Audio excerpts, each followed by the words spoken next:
J'allais dire Katiana a débuté le message, mais je crois que depuis ce matin, au travers de l'école du sabbat et tout ce dispositif qui avait été mis en place, euh, Dieu veut déjà nous interpeller chacun. Et donc je vais poursuivre sur cette même lancée. L'histoire que Katiana a prise, l'histoire de Gédéon, est l'une de mes histoires favorites. Donc je ne savais pas qu'elle allait parler de Gédéon.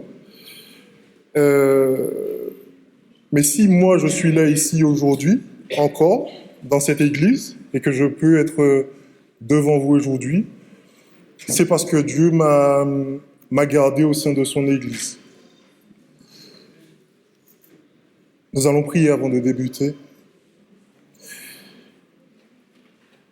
Seigneur, cet instant à nouveau, nous voulons te réclamer le fait que tu puisses nous conduire. Prépare les cœurs à cette parole que tu veux nous donner, que nous puissions l'accueillir, Seigneur, favorablement. Amen. Et mon histoire débute donc il y a 15 ans de cela, quand j'arrive à Lyon, et je remarque que ces mêmes difficultés arrivent encore à d'autres jeunes, puisque au niveau des annonces, j'ai entendu que certains jeunes recherchaient à nouveau des logements. Donc je crois que c'est une problématique et une difficulté par laquelle plusieurs passent. Et moi, j'y suis passé. Donc je viens de la Martinique. Et en 2010, j'ai eu mon BTS en bâtiment. Et je suis venu sur Lyon pour poursuivre mes études. Et ça a été une grande difficulté pour trouver un logement. Donc pendant une bonne période, j'ai logé à l'hôtel. Et la difficulté, bien sûr, de l'hôtel, c'est que c'est pas un logement définitif et dans lequel on peut rester, être amené à rester. Et donc, j'étais avec une somme, avec des économies, parti avec des économies, que je voyais diminuer comme neige au soleil. Au bout d'un moment, un peu paniqué, j'étais en train de me dire, qu'est-ce qu'il faut que je fasse? Est-ce qu'avec cette somme, je dois m'arrêter et me dire, tu auras l'argent suffisant pour rentrer chez toi et ce sera déjà bien? Ou est-ce que je continue, mais par contre je vais être en grande difficulté? Il se trouve que mes parents, qui vont sûrement regarder ce message aussi, sont des hommes et femmes de foi. Ça a toujours été le cas. Et bien souvent, moi-même, même si j'avais 20 ans à l'époque, je le vois par la suite, je me reposais aussi sur leur foi, sur leur croyance, sur le fait que j'étais sûr que si mon père, ma mère me disaient que Dieu agira, j'en étais convaincu, non pas seulement par Dieu, pardon, excusez-moi, mais aussi par le fait que mes parents, via leur vie, j'étais sûr que Dieu agirait. Quand je suis arrivé ici et face à la difficulté que je vous ai énoncée, venait l'épreuve de ma propre foi. Venait le moment où je devais prendre une décision personnelle pour Dieu. Et comme Gédéon, comme je vous disais, cette histoire que j'apprécie beaucoup, j'ai donné un ultimatum à Dieu. Un jour, en fait, tellement paniqué, j'étais à nouveau à la recherche d'un logement, comme tous les jours de la semaine. C'est ce que je faisais tous les jours de la semaine sans avoir aucune réponse favorable. Il y avait toujours une difficulté quelconque. À un moment, je m'arrête et je me demande quel jour on est. Et je suis incapable de dire quel jour de la semaine on est. Ce jour-là, je me suis dit non, il faut que j'arrête. Je me suis posé et la question à quel jour on était, c'est qu'on était un samedi. Donc j'étais parti un samedi tellement dans la panique de me dire que je n'aurais pas de réponse, que j'étais en plein sabbat en train de chercher un logement. Ça a marqué du coup un tournant où justement cet ultimatum dont je vous parlais, c'est celui que j'ai donné à Dieu en disant maintenant il faut que tu agisses. Il ne faut pas que cette situation perdure et il faut que tu me répondes. Et donc, j'ai pris l'engagement avec Dieu de lui laisser un sabbat de plus, c'est-à-dire le sabbat suivant, en lui disant, il faut que tu agisses, que je vois ta main, et c'est cette prière que j'ai faite. Donc je suis venu le samedi suivant à l'église, et j'attendais ce signe, comme dans l'histoire de Gédéon, signe, comment dire, pour Gédéon, où on ne pouvait pas dire que ça pouvait être par l'œuvre de quelqu'un d'autre. J'attendais un signe de la même sorte, où Dieu me répond directement. Et donc, l'école du sabbat passe, le culte passe, mais il y a une annonce qui demande à certains jeunes, enfin aux jeunes, qui souhaitent de pouvoir rester à la fin du culte.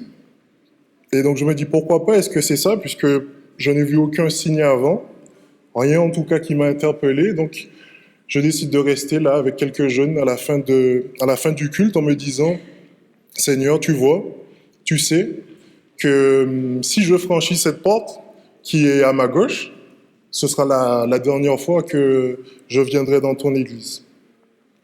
Et donc on a attendu un certain moment, jusqu'à ce qu'il n'y ait personne en fait qui vienne. Les jeunes étaient présents, mais personne pour nous dire pourquoi on était réunis.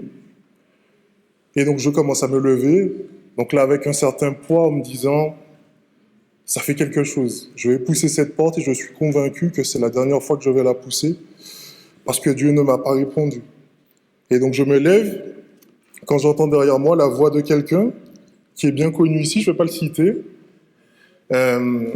et qui me rappelle et qui me demande de venir m'asseoir, en expliquant qu'il voulait, avec les jeunes, se recentrer sur la parole, créer une dynamique au sein de la jeunesse de l'Église. Et j'ai compris à ce moment-là que Dieu m'avait répondu. Dieu m'avait répondu pour le fait de rester dans son Église, il avait répondu à cela avant de répondre à mon vrai problème, qui était le fait que je n'avais pas de logement. Mais j'étais sûr qu'il agirait. Le lundi suivant, je me retrouve au même endroit où j'étais déjà le samedi précédent. Même endroit où du coup j'étais en panique, en train de chercher de gauche à droite et en ne trouvant pas de solution. Et ce jour-là, je me rappelle comme si c'était hier, je vois devant moi un panneau qui indique que un logement est disponible. Je suis allé me présenter à l'accueil de cette résidence et tout s'est bien passé parce que Dieu avait déjà tout prévu.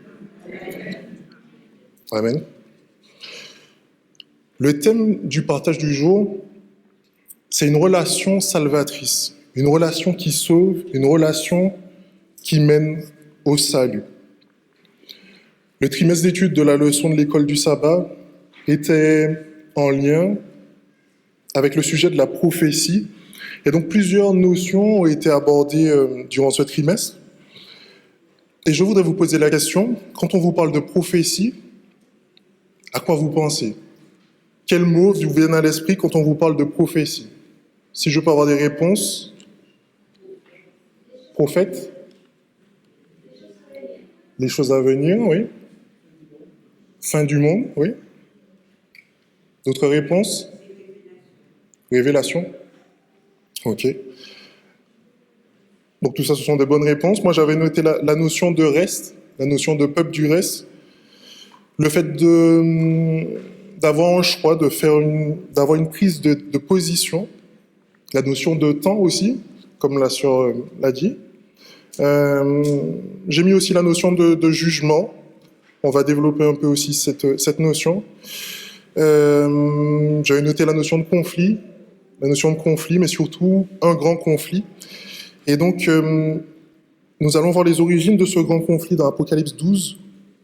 Apocalypse 12, versets 7 et 9. 7 à 9, pardon. Apocalypse 12, versets 7 à 9.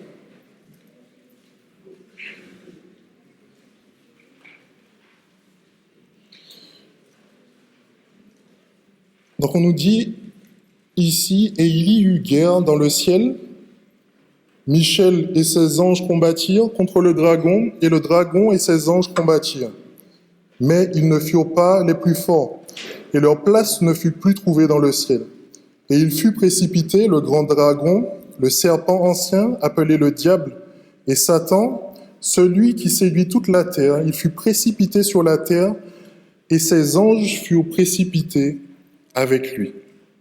Donc on nous pose ici les bases d'un conflit entre deux entités, Michael d'un côté et ses anges, celui qui est comme Dieu et ses anges, et Satan et ses anges de l'autre.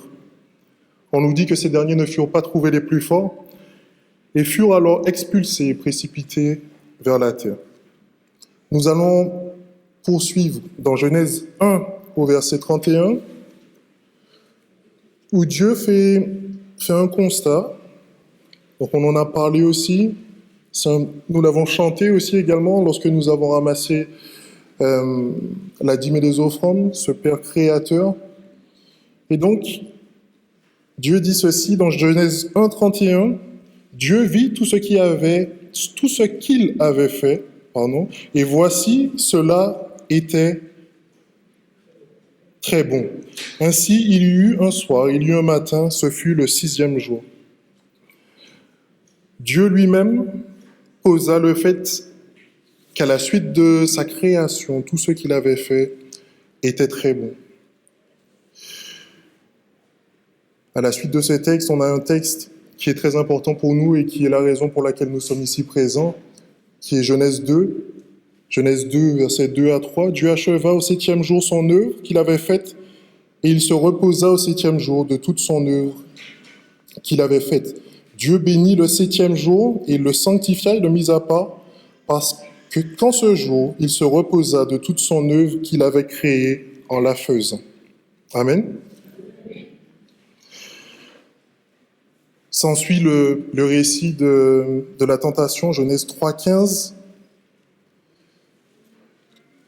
Sur la tentation, nous connaissons toute cette histoire, nous allons passer rapidement, mais suite à la tentation, Ève cède, elle ramène le fruit à Adam, eux deux ont accepté, ont chuté en fait tout simplement, et Dieu va exprimer les sanctions. Genèse 3, à chacun, et il parle au serpent en disant, Genèse 3, 15, « Je mettrai inimitié entre toi et la femme, entre ta postérité et sa postérité.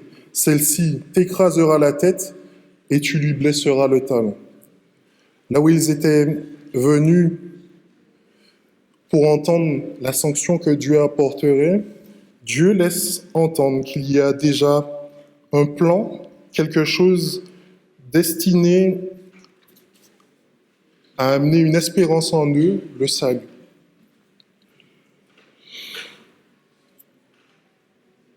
Nous faisons une avance rapide pour aller à Exode 25, où Dieu demande la participation de l'ensemble du peuple à une offrande de bon cœur.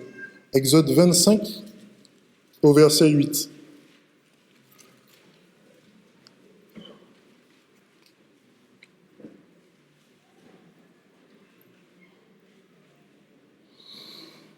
On voit ici le souhait de Dieu de siéger au milieu de son peuple. Ils me feront un sanctuaire, Exode 25, verset 8, et j'habiterai au milieu d'eux.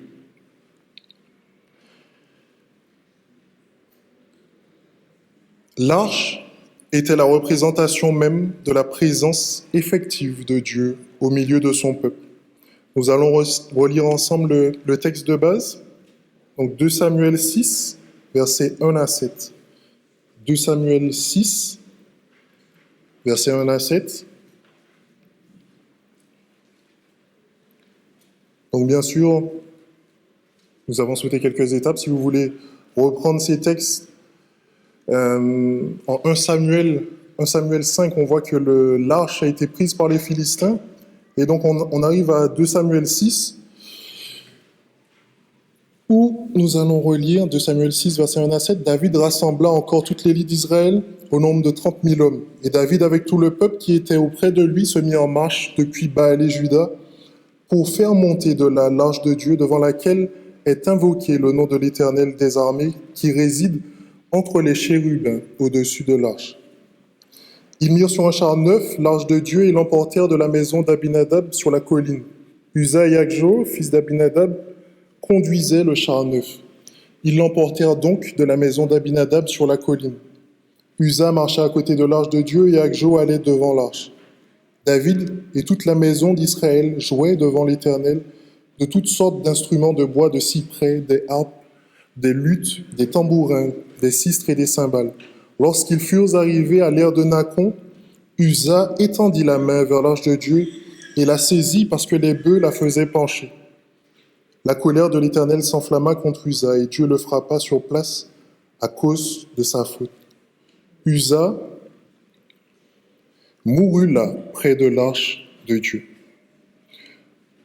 Donc on a une transition qui est rapide d'une scène de joie où l'arche, comme on l'a dit précédemment, qui représentait la présence de Dieu, revient au sein du peuple d'Israël. Et donc, on peut comprendre toute cette joie au travers de tous les instruments qui sont joués, des chants qui ont pu être chantés. Et puis soudain, quelqu'un est frappé au milieu du peuple, Uza. Et nous avons ensuite les réactions de David par la suite dans les versets qui suivent. La joie du peuple avait été remplacée par la stupéfaction, par le choc de ce qui s'était passé. David fut premièrement irrité au verset 8. Mais ce sentiment fait place à la crainte de l'Éternel au verset 9. Cette crainte de l'Éternel grandit en lui. La crainte de sa sainteté prit un sens plus profond pour lui. La crainte ici peut être traduite par une attitude de profond respect et de révérence qui pousse à se conformer à la volonté divine. David se pose ensuite la question comment cette tâche pourrait entrer chez lui, puisque c'était son projet et le projet de toute l'élite d'Israël. Et donc ils vont avoir une solution temporaire chez quelqu'un dont on parle au verset 12, qui est Obed-Édom, qui va recevoir cette arche, et chez qui, comme je vous disais dans 1 Samuel 5, on voit que l'arche a été prise par les Philistins, et que de cela en est découlé de nombreuses plaies, tout simplement, de nombreuses difficultés chez les Philistins. Mais chez Obed-Édom, il n'en sera rien, si ce n'est bénédiction. L'arche va rester chez lui 3 mois où des hommes vont venir carrément redire à David, viens voir ce qui se passe chez Obed-Édom. Sa maison a été bénie, non seulement lui, sa maison, mais tout ce qu'il y a autour. Et donc, David conçut le projet de ramener ensuite l'arche dans sa maison. En ayant appris des erreurs commises lors du premier cheminement, de la première procession, en ayant cherché Dieu, sa volonté, ses commandements, ses recommandations, il y eut une seconde procession, et qui était autrement solennelle. Non pas seulement pour David, mais pour l'ensemble du peuple. Paul nous écrit en 1 Corinthiens 10 au verset 11, 1 Corinthiens 10 au verset 11, ces choses leur sont arrivées pour servir d'exemple et elles ont été écrites pour notre instruction, à nous qui sommes parvenus à la fin des siècles, à la fin des temps, selon les versions. Je vous inviterai aussi à relire ce texte d'1 Corinthiens 10, puisqu'il est actuel. Il nous parle du peuple d'Israël, mais concrètement de nous, de chacun d'entre nous, de la position que nous prenons par rapport à ces exemples, dont l'un, nous venons de parler d'un de ces exemples, mais Paul nous dit que tous ces exemples ont été pour participer à notre salut. Dieu veut que chacun d'entre nous, du plus petit au plus grand, du plus jeune au moins jeune, prenne position pour lui, prenne la décision d'une étude plus profonde de sa parole, une étude persévérante. Il désire, comme on l'a dit aussi dès ce matin, que son esprit, l'esprit de vérité, nous permette de le glorifier dans nos vies. Cette marche que nous avons entamée avec Christ doit se poursuivre. Elle doit continuer avec des cris de joie jusque dans l'éternité. Peut-être qu'il y aura des moments de stupeur, des moments de difficulté, mais Dieu a déjà tracé ce chemin. Ne pas nous conformer à la volonté de Dieu, ne pas ressentir ce profond besoin de sa justice, nous assurerait une condamnation certaine, qu'elle soit lente au fil des années ou foudroyante comme elle l'a pu être pour Uza. Nous devons chaque jour ressentir cette soif profonde d'aller à la source qu'est Jésus-Christ. Amen. Lisons dans Ecclésiaste 12, les versets 13 et 14, Ecclésiaste 12. Donc la même chose, ça diffère aussi selon les versions. Dans certaines, c'est Ecclésiaste 12, versets 15 et 16. Et dans d'autres, ce sera les versets 13 et 14. Nous lisons. Crains Dieu, écoutons la fin du discours, crains Dieu et observe ses commandements. C'est là ce que doit faire tout homme, car Dieu amènera toute œuvre en jugement au sujet de tout ce qui est caché, soit bien, soit mal. Dans la même lignée de ce texte, Paul nous écrit, des années après, il écrit aux Romains, en Romains 8, au verset 1, nous allons lire ensemble, peut-être que nous aurons des versions différentes, mais nous allons lire ensemble. Ce sera le texte qui va clôturer ce message, Romains 8, verset 1.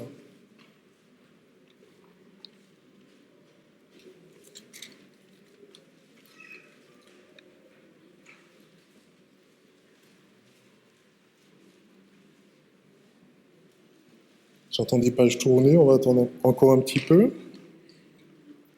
Romains 8, verset 1. Nous lisons ensemble, je vais vous entendre plus fort que je ne vais lire. Il n'y a donc maintenant aucune condamnation pour ceux qui sont en Jésus-Christ. Amen. Amen.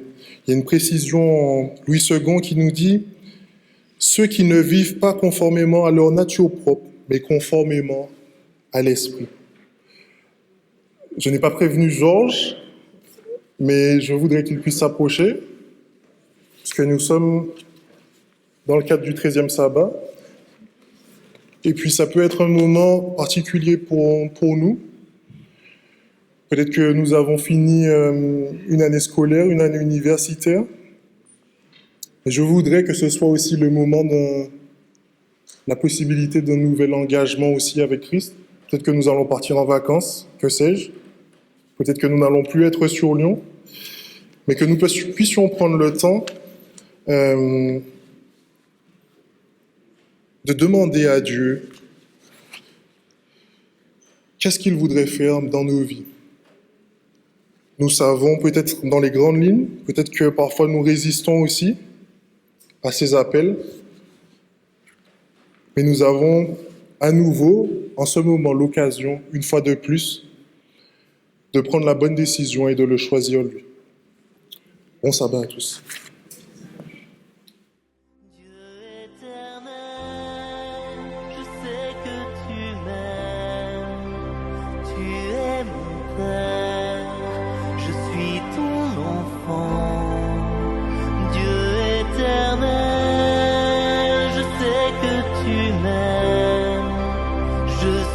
À toi, éternellement,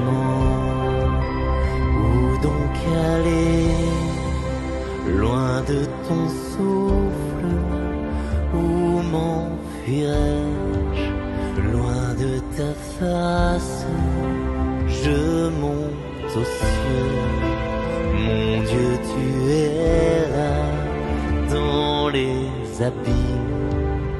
Ta main est sur moi, Dieu éternel.